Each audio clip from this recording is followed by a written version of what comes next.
Bismillahirrahmanirrahim. Assalamualaikum warahmatullahi wabarakatuh. Alhamdulillah, alhamdulillahilladzi arsala rasulahu bil huda wa dinil haqq liyudhhirahu 'ala dini kullih walau karihal kafirun walau karihal munafiqun.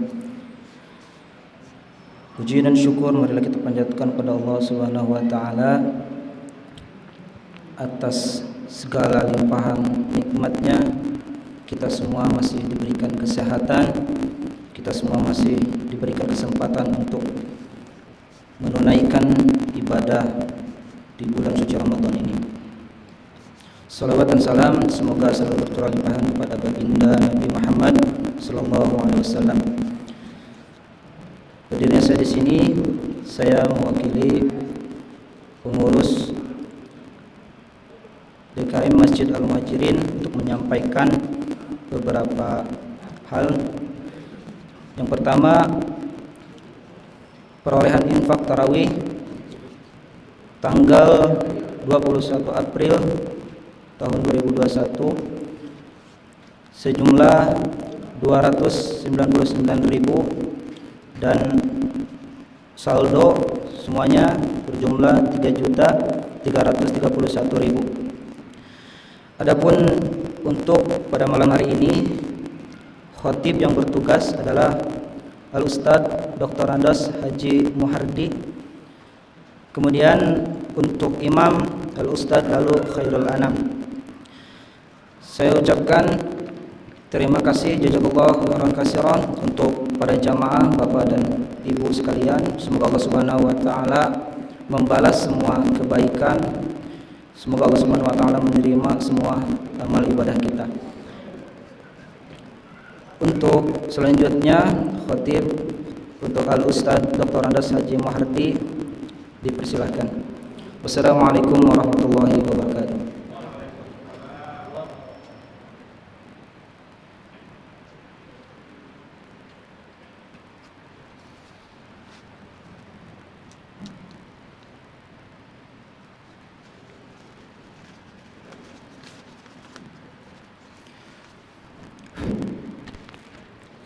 Bismillahirrahmanirrahim.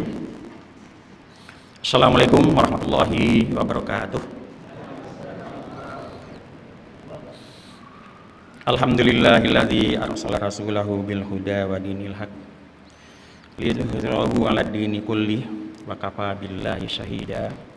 Asyhadu an la ilaha illallah wahdahu la syarikalah wa asyhadu anna Muhammadan abduhu wa rasuluh. Rabbi sholli sadri wa yassir li amri wahlul 'uqdatam min lisani yafqahu qawli. Bapak, ibu-ibu, anak-anak sekalian sedang jemaah tarawih yang berbahagia.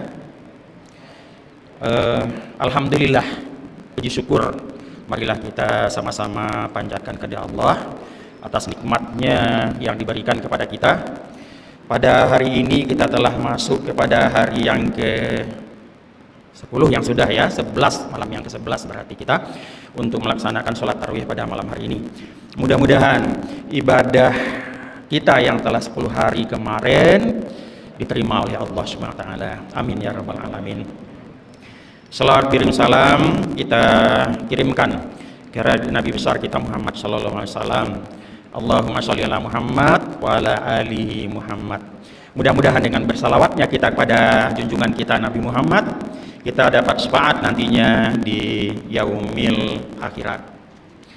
Bapak-bapak, ibu-ibu, anak-anak sekalian, sedang jemaah tarawih yang berbahagia, kita melaksanakan perintah-perintah Allah itu tentu tak lain tak bukan tujuan kita tentulah adalah untuk keselamatan kita untuk dunia dan akhirat. Yang akhirnya yang kita tuju adalah tentu akhirat, dapat ridho dari Allah, kemudian mendapat surganya nantinya, kan itu tujuan kita. Kemudian kalau ditanya apa sekarang, kalau kita lah meninggal dalam keadaan sekarang ya, dalam hati kita, apakah kita sudah siap untuk meninggal Bapak sekalian? Kalau ditanya misalnya itu, mungkin orang tidak ada yang mengatakan saya sudah siap Pak Mahdi gitu ya, karena amal saya baru sedikit, saya takut nanti yang baru masuk neraka, dosa saya banyak gitu. Mungkin kalau ditanya mungkin begitu. Kemudian Bapak sekalian, yang masuk surga itu bukanlah orang yang tanpa dosa. Kalaulah orang yang bersih tanpa dosa saja yang masuk surga, tentu tidak ada yang orang Islam ini yang masuk surga. Ya, tentu tidak ada. Selain dari Nabi ya, Nabi mungkin ada juga kesalahan sedikit gitu. Sulit sekali. Bagaimana kita masuk surga itu? Ada dua ternyata yang Khatib As-Salamah itu mengatakan. Yang pertama adalah karena ridho Allah. Ridhonya Allah kita masuk surga itu. Kalau ridho Allah, Pak Muhadi, ada lagi yang nanya nyeleneh begitu. Berarti nggak usah dong kita sholat, nggak usah dong kita puasa, ntar kita dapat ridho Allah gitu. Nah, tentu tidak begitu ya. Tentu ada syarat-syaratnya kita mendapat ridho Allah itu. Yang kedua adalah setelah ditimbang amal perbuatan kita, lebih besar amal perbuatan yang baik jika dibanding dengan amal perbuatan yang jelek. Tentu ada kita jeleknya ya, timbangan kita lebih besar. Itulah menurut Khatib As-Salamah itu kita masuk surga. Ya, kemudian ridho Allah itu seperti ya Tuhan nafsul mutmainnah irji'i ila rabbiki radiyam tamardiyah fadkhuli fi ibadi fadkhuli jannati. Kata Allah ya, hai jiwa yang tenang, masuklah atau kembalilah kepada Tuhanmu dengan hati yang ridho dan diridhoinya. Maka masuklah ke dalam golongan kaum hamba-hambaku dan masuklah ke dalam surgaku, kata Allah. Jadi dengan ridhonya Allah kita masuknya dalam surga itu. Bapak, ibu-ibu sekalian, tentu kita ingin meningkatkan amal-amal perbuatan kita, ingin amal perbuatan baik kita itu lebih besar jika dibanding dengan yang kita dosa kita akan begitu. Setelah amal perbuatan kita itu ada suatu pertanyaan, bisakah amal yang telah kita laksanakan itu sholat, puasa, mengaji, baca Al-Quran, ya haji dan sebagainya itu hilang atau habis? Ternyata bisa bapak-bapak, ibu-ibu sekalian. Inilah yang kita bahas sekarang, apa-apa saja perbuatan kita yang menyebabkan amal-amal perbuatan yang telah kita laksanakan itu menjadi hilang atau habis atau berkurang. Ya. Yang pertama adalah al-istighalu bi'uyubil khalq. Yaitu al-istighalu bi'uyubil khalqi. Al-istighal artinya sibuk. Ya Pak Muharram ya, itu artinya Pak Muharram. Ya, aib. Ya. Al-khalqi, makhluk Allah. Jadi kita sibuk mengurus, mencongkel-congkel kesalahan makhluk Allah. Berarti kalau makhluk Allah itu berarti manusia ya. Kalau ditanya sekarang tentu kita tidak ada yang bersih, tidak ada yang tidak mempunyai dosa, tidak ada yang mempunyai kesalahan. Orang yang sibuk ini akan mencongkel-congkel kesalahan orang lain, ya. Kemudian dia sibuk mencongkel, mempermalukan orang lain, sehingga hilanglah atau perbuatan dia itu seolah merasa dia itu tidak ada melaksanakan perbuatan jelek. Nah itu kalau kita sibuk mencongkel-congkel kesalahan orang lain, kemudian kita omongkan ke sana ke sini, itu menghilangkan pahala-pahala kita. Yang pepatah mengatakan tuma di seberang lautan kan gitu ya, kecil kan gitu kelihatan, gajah di pelupuk mata tidak kelihatan kan, itu pepatah mengatakan ya. Jadi tuma itu kecil kelihatan sama dia itu orang yang congkel itu kesalahan orang lain, sedangkan dirinya sendiri tidak kelihatan gitu. Marilah kita terhindar Bapak Ibu sekalian supaya jangan kita amal-amal perbuatan kita itu hilang. Kemana hilangnya? Kalau seandainya perbuatan itu benar yang dilakukan orang tersebut, itu jatuhnya ghibah, dosa kita. Tapi kalau tidak, jatuhnya fitnah. Ya, dosa fitnah itu kan lebih besar dari pembunuhan itu. Kemudian bagaimana akibatnya? Jangan kita balas. Kalau kita balas lagi, berarti kita sama dengan dia. Kalau tidak, nantinya amal perbuatannya itu akan mengalir kepada kita. Akan diambil orang yang mereka pergunjingkan itu.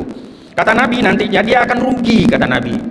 Mana ruginya? Setelah diambil, kemudian kesalahannya itu amal perbuatannya itu habis, nggak ada lagi yang akan diberikan kepada orang yang dia omong-omongkan. Itu amal perbuatannya, dosa orang yang dia pergunjingkan itu dia tanggung, gitu.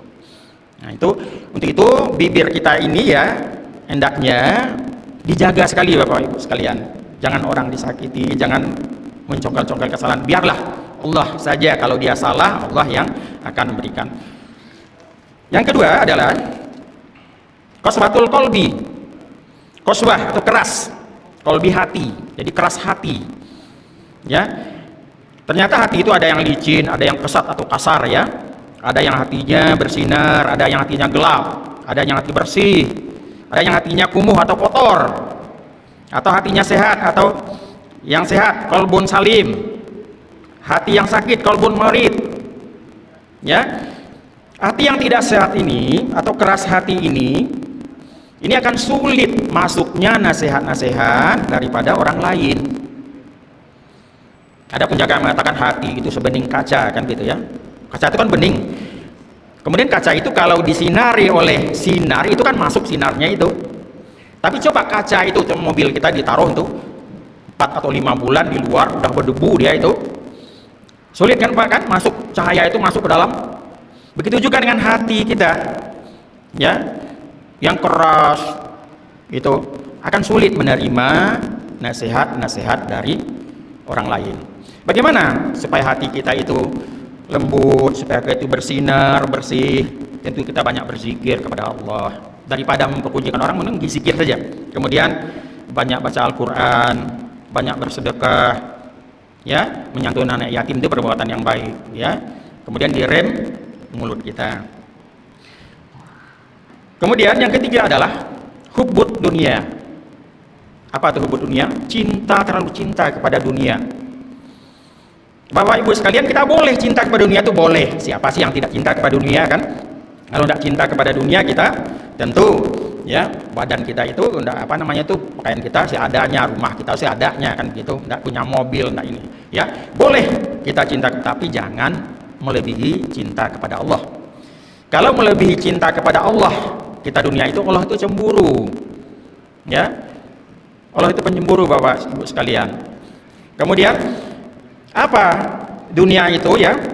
Tentu semua orang cinta. Kemudian contohnya di dunia itu ada kita anak, tentu cinta. Siapa yang tidak cinta kepada anaknya, kepada istrinya, ya? Boleh kita sayang kepada anak kita ya. Siapa yang tidak sayang kepada anaknya? Tapi jangan terlalu sayangi. Apa saja pintanya dikabulkan. Kemudian yang dimanja dari kecil. Kalau anak yang seperti ini akan susah orang tuanya nanti Bapak Ibu sekalian. Ya, diperturutkan. Ini akan susah Bapak Ibu sekalian, nanti sebentar dipanggil oleh kepala sekolah kalau di sekolah itu. Ya, sebentar dipanggil polisi. Ya. Nah, jadi boleh kita cinta kepada anak kita tapi ada batasnya. Kemudian kalau anak kita itu meninggal bagaimana? Itu adalah milik Allah. Boleh kita bersedih, boleh, tapi dia milik Allah. Begitu. Ada juga yang terlalu cinta kepada istrinya. Ada di KPK itu seorang pejabat yang istrinya itu kedapatan tasnya itu seharga 600 juta. Bayangkan apa itu isinya tas yang 600 juta itu tuh. Ya, pada emas di dalam itu gitu. Ya, segitunya. Padahal gaji itu kan bisa kita takar gitu. Ya. Itu cinta jadi istri boleh, tapi kalau seandainya melampaui, mumpung begitu, mumpung saya punya jabatan, ya kapan lagi kan gitu. Ya, padahal gaji itu udah kemudian ya dia yang mengapakan anggaran itu, ya mengatur-atur anggaran, ya yang kwitansinya sekian dibikin sekian, kan begitu. Ya, untuk laporannya memang ada laporannya, tapi nantinya ya akan tersiduk juga. Ya, jadi boleh kita cinta kepada dunia tapi kita batasi Bapak Ibu sekalian. Kemudian yang ketiga ya. Yang keempat, qilatul haya. Apa itu qilatul haya? Qilatul sedikit haya, malu. Orang yang sedikit malunya. Malu ini Bapak Ibu sekalian, ini mencerminkan iman seseorang. Kalau orang itu imannya lebih tinggi, itu dia akan merasa malu melakukan hal-hal yang melanggar aturan Allah. Tapi kalau imannya itu kurang, dia tak malu, semau dia saja, senin aja hari semuanya. Orang lain tersinggung, nggak tahu, ya. Kemudian pokoknya dia dapat gitu. Nah ini, jadi untuk mengukur keimanan seseorang, malunya kata Rasulullah. Ya, tulul amal. Kemudian selanjutnya nantinya ya. Kemudian ada kata Allah Rasulullah mengatakan, jika engkau tidak malu, berbuatlah sekehendakmu, kata Rasulullah pernah itu mengatakan begitu. Ya. Kemudian yang terakhir, tulul amal, yang keenamnya. Tul, panjang. Amal, bukan amal ya, amal, angan-angan. Ya. Panjang angan-angan itu berhayal, andai saya jadi itu, kan gitu. Ya. Menghayal dengan cita-cita beda, Bapak Ibu sekalian. Apa bedanya? Kalau cita-cita, kita berusaha untuk melakukan yang kita cita-citakan itu dengan kemampuan kita. Tapi yang hayal, hanya menghayal saja, kemudian andai-andai saja, tapi tidak beraksi. Kemudian tidak mengukur bayang-bayang sepanjang badan. Contoh begini. Ya, murid-murid di SMA nih pingin masuk kedokteran, jurusan IPA nih. Kemudian kedokteran yang diambil mana lagi? Kedokteran UI dan UGM misalnya. Padahal belajarnya asal-asalan. Kemudian setelah dilakukan tryout, itu nggak lebih dari separuh benarnya atau seperempat benarnya. Kemudian tapi pingin kedokteran, diisi juga di Sepenmaru itu penerima mahasiswa baru apa itu? Kedokteran UI dan UGM. Itu namanya adalah panjang angan-angan, ya. Kemudian yang termasuk panjang angan-angan itu suka menghayal, itu andai saya jadi orang kaya kan ini gitu ya. Kemudian merasa hidup, itu termasuk juga tuh merasa hidup selamanya. Saya kan baru 50, Rasulullah aja 63 tahun gitu. Meninggal itu Bapak Ibu sekalian, itu tidak melihat umur dan ya jabatan dan sebagainya. 2 bulan yang lalu Bapak Ibu sekalian, rektor Unpam itu ya, kebetulan saya sama dengan dia ngajar dulunya ya di SMP sama SK-nya itu karena dia pindah. Kemudian ngobrol sama saya di Reni itu. Dia rajin itu tiap pagi, dia itu dari dulunya rajin olahraga keliling komplek dan keliling pasar Reni itu. Bagaimana Pak Ded? Alhamdulillah Pak Muhadi, saya sehat. Gitu tuh, saya sehat Pak Muhadi. Nggak lama, 12 hari saya hitung, kedengaran dia udah meninggal. Ya innalillahi wa inna ilaihi raji'un kan gitu. Padahal tiap pagi Pak Dayat itu kalau untuk olahraganya itu dia jalan dari Reni itu tuh sampai ke pasar ini, sampai ke sana. Rajin sekali olahraganya. Ya. Nah itu, kemudian ini juga yang terjadi di keluarga kami ya, kemarin itu dapat COVID, ada 3 adik dari istri saya yang dipanggil, malah yang tidak tertolong malah adik yang ketiga yang baru umurnya 40 tahun ya, tapi kakak-kakaknya kena juga, keluarga itu selamat. Nah gitu, kalau umur begitu ya. Dia dosen di apa namanya itu di Untirta ya, kemudian itu kan enggak bisa kita prediksi itu. Mengatakan saya baru umur 50, Nabi 63, masih ada 13 tahun lagi kan gitu. Enggak ya Bah ya? Enggak. Ya. Untuk itulah yang kita hindari Bapak-bapak sekalian. Marilah kita berusaha nantinya ya menghindari perbuatan-perbuatan kita yang tidak bermanfaat. Kemudian yang merusak amal ibadah kita, yang merusak amal-amal yang telah kita perbuat, supaya kita jangan rugi nantinya. Ya. Kesimpulannya supaya ini 6 hal yang sebelum kita tutup, 6 hal yang akan merusak atau mengurangi amal kita. Yang pertama tadi, orang yang sibuk mencari kesalahan orang lain. Yang kedua, qaswatul qalbi atau keras hati. Yang ketiga, hibut dunia, cinta dunia. Yang keempat, hiyatul haya, sedikit rasa malu. Tulul amal, panjang angan-angan. Zulmun la yantahi, aniaya terhadap diri sendiri ya. Jadi menganiaya, ini yang belum kita bahas sedikit. Jadi menganiaya diri, baik diri sendiri, diri orang lain, diri keluarga, tetangga dan sebagainya. Itu 6. Baiklah Bapak Ibu sekalian, mohon maaf kalau ada kesalahan ya, kata-kata yang tidak pada tempatnya. Baiklah, kita tutup majelis ini dengan baca subhanakallahumma wa bihamdika asyhadu an la ilaha illa anta astaghfiruka wa atubu ilaik. Wabillahi taufiq wal hidayah. Assalamualaikum warahmatullahi wabarakatuh.